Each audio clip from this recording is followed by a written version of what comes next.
I'm Kristen Group with Aesthetic Advisor TV, and I'm here with Scott Carson of the Aesthetics and Cosmetic Business Association to begin our series, Zapped, Tactics that Laser Manufacturers Use Against You and What You Can Do to Protect Yourself.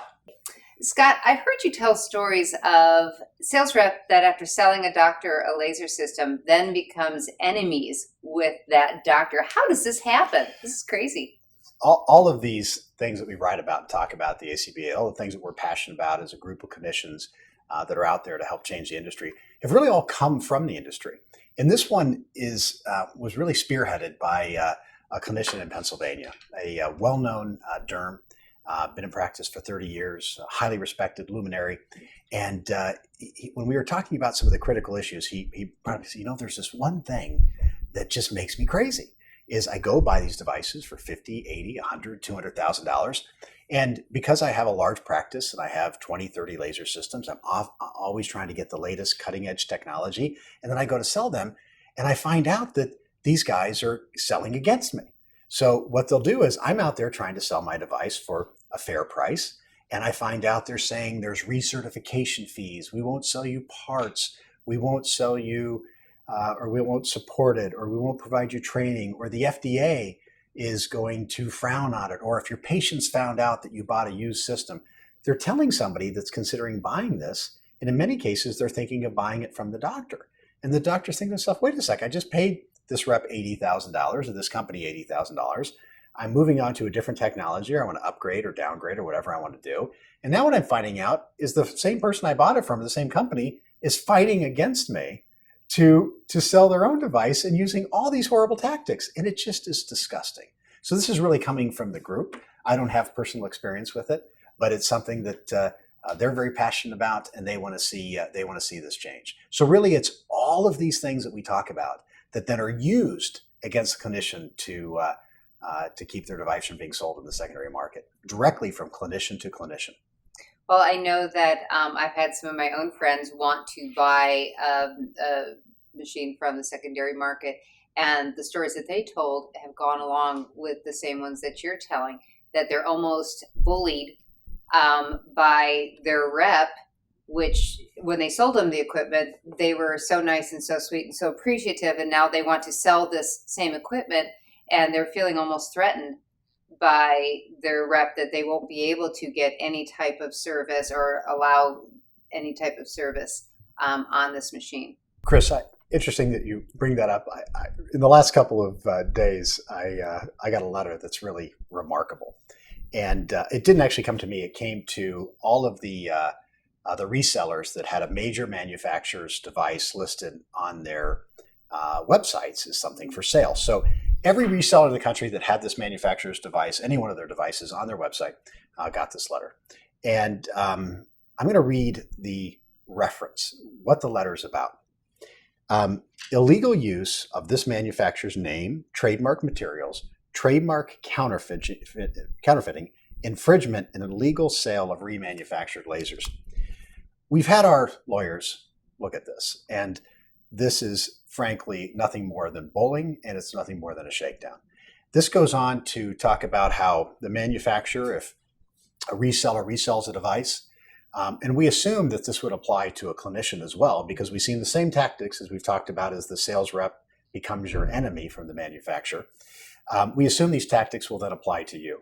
But they're talking about if you go to sell a secondary device, that they're going to report you, this manufacturer, to the BBB. They're going to basically trash you on the internet, and they're going to ruin your brand. They go on to say they're going to report you to the FDA for remanufacturing violations, which you're not making any representations about remanufacturing, which are very specific claims in the eyes of the FDA. They're going to turn you in for trademark or sue you for trademark infringement. Think about buying a Lexus. We talk about Lexus because these are equivalent to Lexus-priced automobiles. And you go to put a Lexus on Craigslist and you find out that Lexus is going to sue you, okay, for trademark infringement because you're selling a Lexus, or that you're selling a counterfeit Lexus. This letter is 1, 2, 3, 4, 5 pages long, signed by the president of the manufacturer. The next step is these are going to go to clinicians as well. Now, they'll make a statement that they're going to deny it. that it doesn't go to clinicians. But why would any clinician or any reseller take on this kind of liability if these guys are going to come down this hard?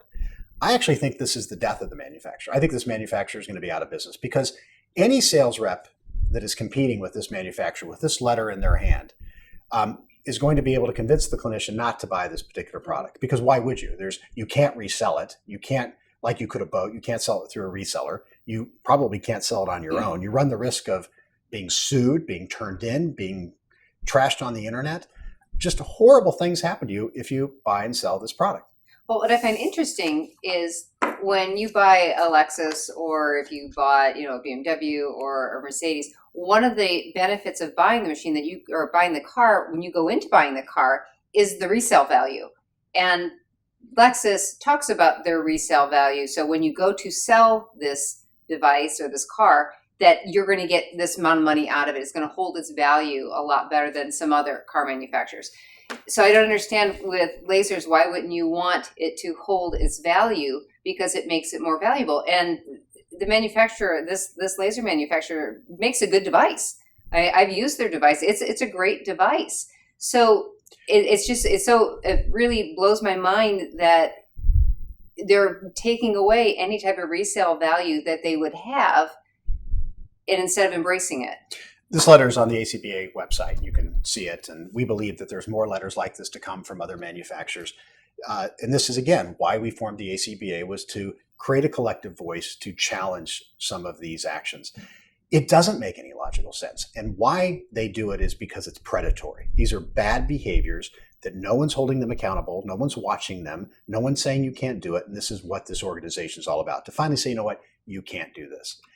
This is absolutely disgusting. There's no other word for it. It's unbelievable behavior. And the reason why they're doing it is because no one's telling them no. And we're about to tell them you can't do this. Or no one's going to buy your device. Well, I think also in sending it to the secondary market, they've also kind of hurt the people that are working in the secondary market, where they might not be able to sell a website, or sell a laser, or they might have to take their website down because they're being threatened by a very large company with very deep pockets. Here's two things have already happened. Number one is one major reseller, one of the respected resellers in the space, shut down their website. I know. I got a text message from somebody yesterday telling me about it. Saying they're done. This is enough. Final straw, they're out of it. Because again, as a collective body, there's no way to fight back. There's no collective body that allows you to fight back, because a reseller can't take on the hundreds of thousands of dollars or millions of dollars, or the potential criminal liability or the brand damage that could be associated with them coming after them. But something else is, no reseller is going to take it on. What reseller would take to make $5,000 or $7,500 or $2,500 the resale of this particular device? Why would a reseller take on 5 pages worth of legal liability? They just wouldn't do it. So, Chris, what I'm going to tell you is, if you go to look at this device or any device where a manufacturer has kind of policies, you might as well just throw your money away. If you can't make your money, if you can't make your $80,000 or $100,000, and in this case, these devices are $150,000 and $200,000, sometimes more. If you can't make your money back right away, like in months, okay, then you shouldn't buy this device. And I don't know any clinician that can make that kind of money back in this market. As competitive it is, as many service providers that are out there providing these services that compete with you, I just don't know how you can make that kind of money back. So in this particular case, my recommendation is never, ever buy from this manufacturer, because you will never be able to resell it, and they can't take this back. This is signed by the president. It's out there in the public record. This one happens to be redacted. That's on the website. We have permission from the person that received it to put it out there. But you'll get to see what you've got coming if you buy one of these systems. One last point I want to make is, one thing the ACBA is doing is we're building a toolkit. And that toolkit for our members will be on the website. And it'll basically have paragraphs in it that you'll be able to drop into your contracts. So if you're concerned about recertification fees, we're going to give you the paragraph that you can have your legal counsel review to make sure it's okay for what you're doing. And you'll want to make sure when you buy that $80,000 car or that $80,000 laser, whatever it might be, that you have certain rights that you're protecting, that you're going to be able to resell it, that you're going to be able to get consumables for your buyer, that you're going to be able to get support for it without paying these ridiculous fees. so you can maintain some of that enterprise value in your business without being it stolen from the manufacturer.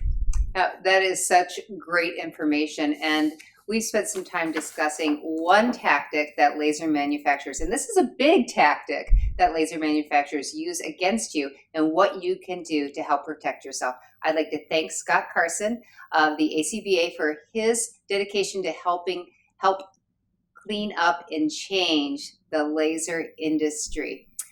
If you want to see more information or you'd like to see a copy of this redacted letter, you can go to acba.expert. I'm Chris Scroof, and thanks for watching. Thanks, Chris.